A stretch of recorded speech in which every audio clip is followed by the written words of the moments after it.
মানুহে কৈছে যে আলফাই মাৰিব লাগে, পৰেশবোৰে আমুক কৰিব লাগে, এনেকুৱা কৰিব লাগে। তো মই পাগল হ'ব লাগিবতো।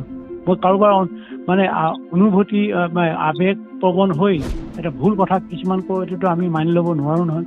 ৰাজনীতি দলবিলাকতো লাভান্বিত হোৱাতে থাকিব, বিজেপি হওক, এজিপি হওক, আজাপ হওক, কংগ্ৰেছ হওক, চবেইতো নিজৰ নিজৰ তালে তালে চলিব। এতিয়া মৃত্যুৰ পিছতে এইবিলাক কথা ওলাব পাৰে নে? জুবিনৰ হৃদাৰ্থ এনেকুৱা কৰিছে, হৃদাৰ্থ এনেকুৱা খাইছে, চামকানু এনেকুৱা কৰিছে, আমুকে এনেকুৱা কৰিছে।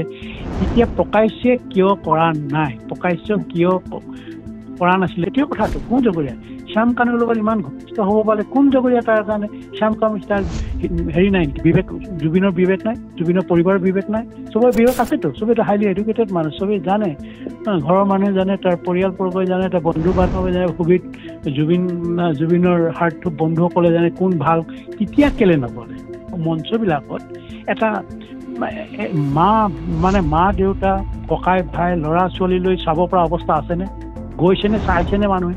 কোন চাম মানুহে এতিয়া বিহু মানে এইবিলাক বিহুৰ সন্মিলনবিলাক বা সেই অনুষ্ঠানবিলাক উপভোগ কৰে?